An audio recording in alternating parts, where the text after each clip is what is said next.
Hello प्यारे साथियों, मैं श्याम सर आप सभी को एकेटी लाइव क्लास में आप सबका स्वागत करता हूं, अभिनंदन करता हूं प्यारे बच्चों। आज से फिजिक्स की क्लास स्टार्ट होगी एयरफोर्स एनडीए नेवी के लिए। प्यारे साथियों, हम लो लेवल से हाई लेवल तक जाएंगे विद कॉन्सेप्ट के साथ। तो पहला टॉपिक स्टार्ट करते हैं हम प्रक्षेप गति। ध्यान दें सभी,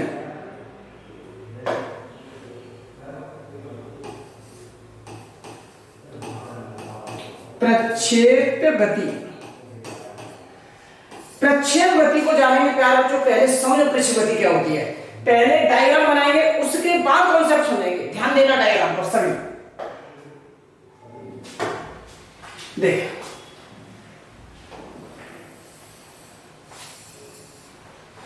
प्यारे बच्चों, यहां होता है एक्स अक्ष, एक्स अक्ष। इस जगह होती है हमारे पास वाई अक्ष।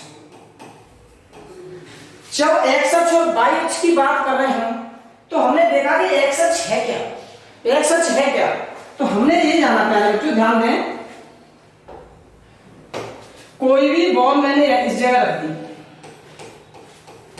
अब इस बॉल को अगर मैं ऊपर की साइड फेंकता हूं, ऊपर की तरफ फेंकता हूं, तो प्यारे बच्चों इसका रीजन जानेंगे हम, फिर हम इसका रीजन जानेंगे, फिर हम इसे क्षैतिज फेंकते हैं, फिर इसका रीजन जानेंगे। इन दोनों कारणों को हम समझते हैं बड़े सटीकी से। समझिए प्यारे बच्चों, मैं समझाने की पूर्ण कोशिश करूंगा आपको। ध्यान दें, ये यहां पर कोई एक बॉल रखी हुई है। अगर इसे कोई भी बच्चा बॉल को ऊपर की तरफ फेंकता है, जब ऊपर की तरफ फेंकेगा तो ऊपर की तरफ कौन सा अक्ष आता है? वाई अक्ष आता है प्यारे बच्चों। कौन सा अक्ष आता है? वाई अक्ष। तो यहां जो प्रारंभिक वेग होगा वो कौन सा होगा? u बाई होगा प्यारे बच्चों। अब जो प्रारंभिक होगा तो वो कौन सा होगा? u बाई वेग होगा। जैसे जैसे ये बॉल ऊपर की तरफ जाती जाएगी, जैसे जैसे जाएगी, ये बॉल इस जगह जाकर प्यारे बच्चों रुक जाएगी। अब रुक जाएगी, रुकने जैसे ये बॉल रुकती है तो इसमें जो इंक्रीज करने वाली बात है, तो इंक्रीज कौन करेगा प्यारे बच्चों? हाइट करेगी। इंक्रीज कौन करेगा? हाइट करेगी। लेकिन मैंने देखा यहाँ प्रारंभिक वेग था, क्या ये यहाँ पर पाया जाएगा? नहीं पाया जाएगा।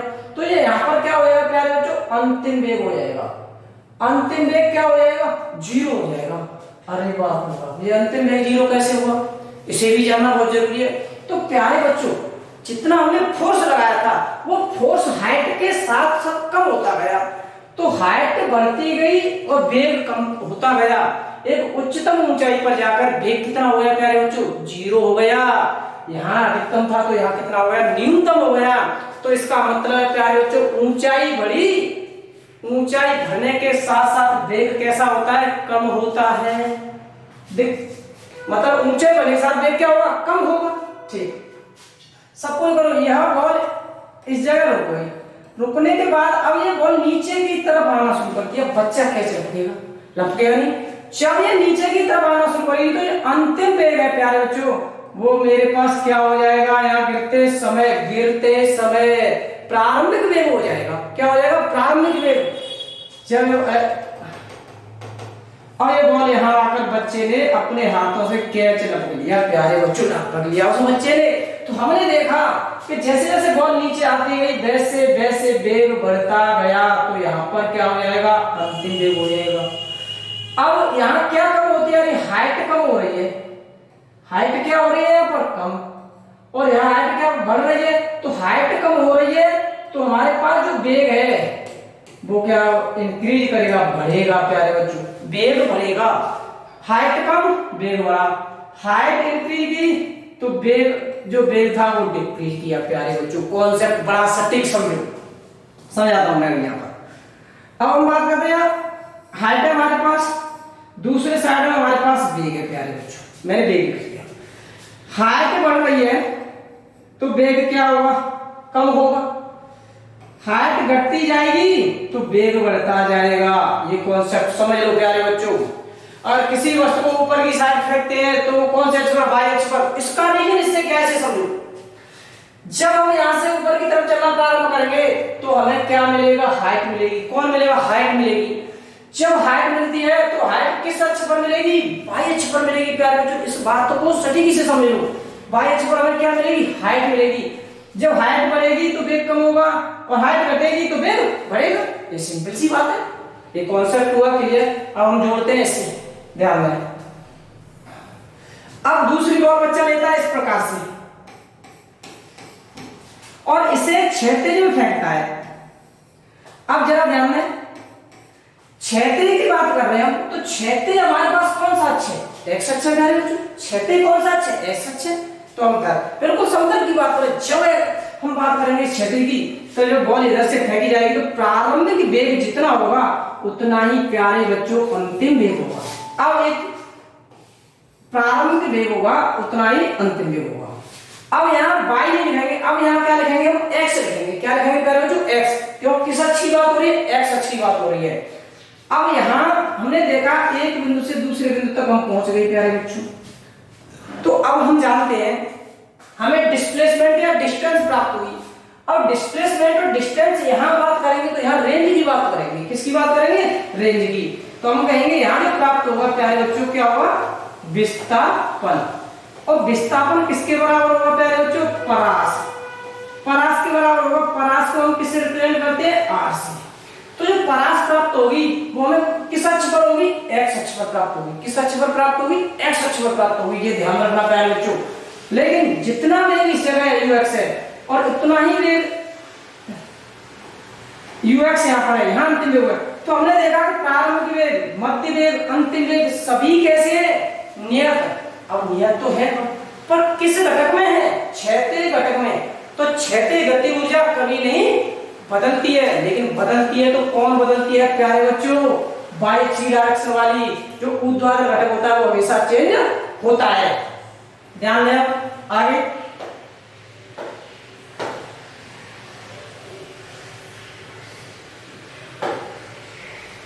इतना हमारा क्लियर हुआ, ठीक है ना?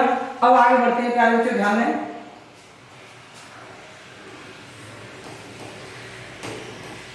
प्रक्षेप गति। अब देखो प्रक्षेप गति की फिर हम डायग्राम बनाते हैं। यहाँ पर ध्यान दें फिगर पर। ये हमारे पास था प्यारे बच्चों एक्स अक्ष, ठीक है ना? अब यहां से कोई भी बॉल हम फेंकना स्टार्ट करते हैं। कोई भी बॉल है जिसे हम ऊपर की तरफ फेंकेंगे तो वो बॉल इस प्रकार से मूव करेगी, इस प्रकार से मूव कर रही है। तो अब क्या होगा कि हम देख पा रहे हैं इस बॉल के जो सापेक्ष इस प्रकार से कोई भी रेखा खींच जाती है तो यहाँ इसका प्रारंभिक वेग होगा वो क्या होगा? u। लेकिन अब इधर जो होता है वो हमारे पास होता है बाई एच। अब जो प्रारंभिक वेग है किस दिशा में लग रहा है? बाई एच की डायरेक्शन में। तो हम यहाँ पर क्या लिख देंगे प्यारे बच्चों? u बाई लिख देंगे। अब जब कोई भी हम देख रहे हैं इधर जाएंगे तो यहाँ जो वेग होगा वो क्या होगा? ux होगा। लेकिन अब हम इसके कंपोनेंट बनाते हैं तो कंपोनेंट के लिए हमें थीटा की जरूरत होती है। घटक के लिए किसकी जरूरत होती है? थीटा। ठीक। अब थीटा जिस क्षैतिज से मिला हुआ है तो इसका मतलब यहाँ जो घटक होगा तो वेग होगा ux बराबर कितना हो जाएगा? u cos theta. लेकिन इसके लंबवत कौन है? y है। तो यहाँ पर जो घटक होगा u y बराबर क्या हो जाएगा प्यारे बच्चों? u sin theta. इतना समझ में आ गया आपको? बहुत बढ़िया बात है। अब मैं इसमें कुछ अच्छा, अब देखो यहाँ से ये बिंदु जा रहा है, इस प्रकार से ये बॉल इस जगह पहुंच जाती है। मान लीजिए ये बॉल इस जगह आ गई, फिर ये बॉल इस जगह पहुंच जाएगी। तो यहाँ जब पहुंचेगी तो यह इसकी अधिकतम ऊंचाई होगी, मतलब मैक्सिमम ऊंचाई होगी। चलिए मैक्सिमम ऊंचाई होगी तो जो हमारे पास ऊर्ध्वाधर घटक है वो ऊर्ध्वाधर घटक का जो अंतिम वेग होगा प्यारे बच्चों वो कितना हो जाएगा? u y बराबर 0। जब यहाँ से इस जगह पर 0 हो जाएगा तो जैसे इधर चलना प्रारंभ करेगी तो यही यहाँ पर क्या हो जाएगा? u y बराबर 0। ये किस में कन्वर्ट हो जाएगा? प्रारंभिक में। तो यहाँ अंतिम में कितना होगा? 0। यहाँ कितना होगा? तो हमने देखा ऊर्ध्वाधर घटक है, ऊर्ध्वाधर घटक के एक गुरुत्वीय, अब ये किसके कारण चेंज हो रहा है? यहाँ पर एक गुरुत्वीय त्वरण कार्य कर रहा है g, और वो किस में होगा प्यारे बच्चों? माइनस में होगा। अब समझिए सटीक वास्तव में। पहला कॉन्सेप्ट वैल्यू पहली देखो, ध्यान दें। एक्स अक्ष और वाई अक्ष कितने दिशा में गति हो रही है? 2 दिशाओं में गति हो रही है प्यारे बच्चों। जब 2 दिशाओं में गति होगी,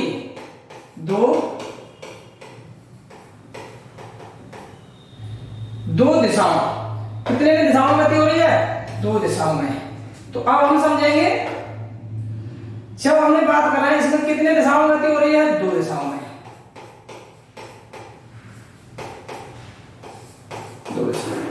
जब दो दिशाओं में गति होगी तो वो गति जो होने वाली होगी वो गति कैसे होगी प्यारे बच्चों, वो गति होगी दो विमीय गति, दो विमीय गति। अब ये दो विमीय गति हमने मान ली कि दो दिशा होती है प्यारे बच्चों, भाई जाहिर सी बात है दो दिशा होती है तो दो विमीय गति होगी।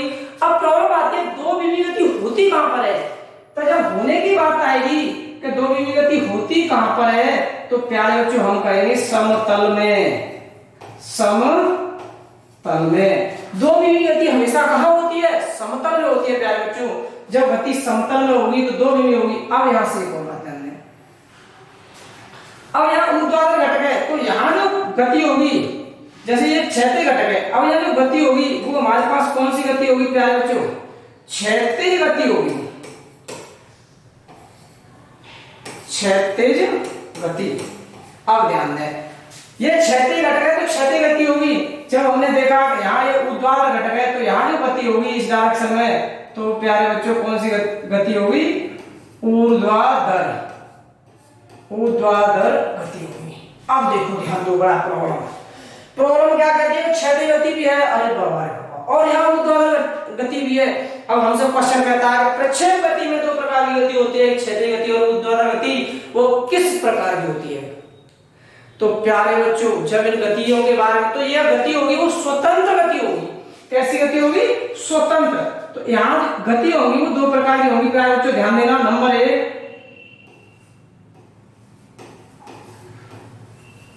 ऊर्ध्वाधर गति, नंबर दो में हम लिख सकते हैं क्षैतिज गति। अब ये दोनों गतियां होंगी, ऊर्ध्वाधर गति और क्षैतिज गति होंगी, वो किस में होंगी, स्वतंत्र होंगी प्यारे बच्चों। कैसी होंगी, स्वतंत्र गति होंगी। अब जैसे ही स्वतंत्र गति होगी तो ये किसका सिद्धांत होगा, ये भी एक निर्भर करता है कि हमने देख लिया ऊर्ध्वाधर गति हो गई, क्षैतिज गति हो गई, और ये कैसी हो गई, स्वतंत्र हो गई। अब प्यारे बच्चों एक सिद्धांत की बात करता है, वो हमसे किसका सिद्धांत होगा, इससे जानते हैं हम ये किसका सिद्धांत होगा। तो हम इसे लिखेंगे भौतिक अनिवार्यता, भौतिक अनिवार्यता का सिद्धांत। प्यारे बच्चों जब गति होनी है, दोनों गति होगी ऊर्ध्वाधर, हमने देखा कि ऊर्ध्वाधर गति क्षैतिज गति और स्वतंत्र हो रही है, ये स्वतंत्र हो रही है, तो ये किसका सिद्धांत होगा, भौतिक अनिवार्यता का सिद्धांत होगा। इतना समझ में आया प्यारे बच्चों, स्क्रीनशॉट ले लीजिए।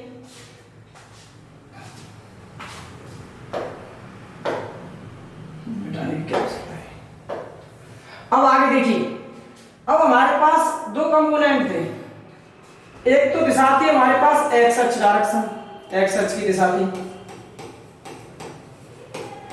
और जो दूसरी दिशा थी वो हमारे पास क्या थी, वाई अक्ष की दिशा थी।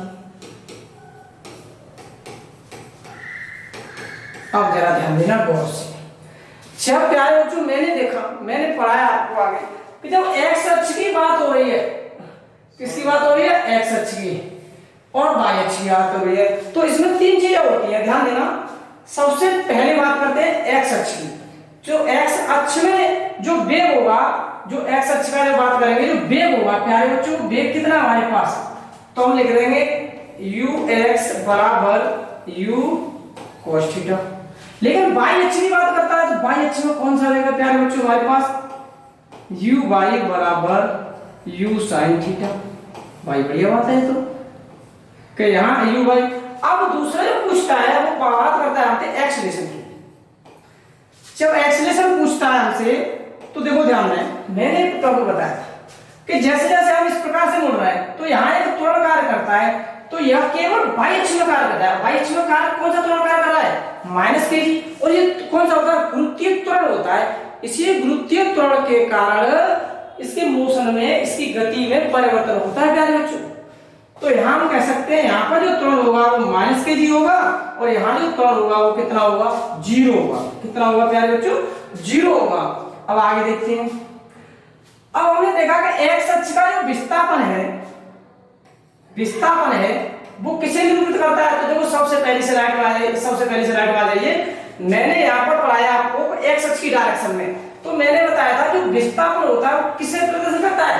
परास को। तो अब प्यारे बच्चों हम लिख सकते हैं आसानी से कि इसका जो विस्थापन होगा वो किसको करेगा? परास को, रेंज को। अब बात करते हैं इसके विस्थापन की, एस बाई के विस्थापन की। तो प्यारे बच्चों इसको भी स्लाइड में देख लीजिए आप। आइए देखो, मैंने एक कॉन्सेप्ट नहीं छोड़ूंगा, कोई भी कॉन्सेप्ट नहीं छोड़ूंगा, घबराना नहीं है। अब देखिए, मैंने यहां से किसी बॉल को यहां ऊपर की तरफ फेंका तो हमें यहां पर क्या मिली थी? एच। तो अब ध्यान दो, बाई अक्ष पर हमें हमेशा क्या मिलेगी? एच मिलेगी। कौन मिलेगी? एच मिलेगी। ध्यान दें, एस बाई का जो विस्थापन होगा वो किसे रिप्रेजेंट करेगा प्यारे बच्चों? किसे रिप्रेजेंट करेगा? अब ध्यान दें, एच को। अब हम आगे बढ़ते हैं इसी कॉन्सेप्ट के साथ। कॉन्सेप्ट यही है, कहीं नहीं है, रखना कुछ नहीं है, कॉन्सेप्ट यही है प्यारे बच्चों, बिल्कुल सटीक समझो। अब बात करते हैं हम इसे। अब इसमें से कौन नियत होता है, कौन वेग परिवर्तन? अब देखो ध्यान, एक्स अक्ष की जब बात कर रहे हैं तो हमने सोचा, यही बना देता हूं एक डायग्राम, समझे। ये बॉल इस प्रकार से जा रही है, ठीक है। अब यहां जो यू एक्स था वही यहां पर यू मतलब वी एक्स था। तो ये दोनों वी एक्स बराबर किसके है? यू एक्स के। तो क्षैतिज दिशा के वेग में कोई परिवर्तन हुआ? नहीं हुआ। तो क्षैतिज दिशा का जो क्षैतिज घटक के उड्डयन काल में, क्षैतिज घटक के पूरे उड्डयन काल में क्षैतिज वेग चेंज नहीं होता है। तो यह वेग होगा, जो क्षैतिज दिशा का वेग होगा वो कैसा रहेगा प्यारे बच्चों? नियत। अब बात करते हैं हम क्षैतिज वेग। तो क्षैतिज वेग होगा वो कैसा रहेगा? नियत। जब वेग नियत हो रहेगा तभी तो एक्सीलरेशन 0 होगा। अब ये क्षैतिज वेग नियत हो गया। अब वो प्यारे बच्चों, अब यहाँ इस जगह की बात करता है तो यहाँ हमेशा चेंज होता रहता है। तो इसके ऊर्ध्वाधर वेग कैसा होता रहता है? परिवर्तन होता रहता है। अब वो बात करता है अगले कॉन्सेप्ट की, ध्यान दो। अधिकतम ऊंचाई पर, कौन सी ऊंचाई पर? अधिकतम ऊंचाई पर, अधिकतम ऊंचाई पर केवल क्षैतिज वेग पाया जाता है। क्षैतिज वेग, अधिकतम ऊंचाई पर क्षैतिज वेग होगा पर ऊर्ध्वाधर वेग नहीं होगा प्यारे बच्चों, इस बात को ध्यान रखो। आज जो कॉन्सेप्ट के जितने भी क्वेश्चन थे प्यारे बच्चों वो मैं क्लियर करा चुका हूं आपको, ठीक है ना। अगली नेक्स्ट क्लास होगी मेरी, कल होगी, कल मैं इसका पूरा विखंडन कराऊंगा। तो प्यारे बच्चों, सभी बच्चे मेरे AKT लाइव क्लास को सब्सक्राइब करें, ज्यादा से ज्यादा शेयर करें और लाइक करें। धन्यवाद।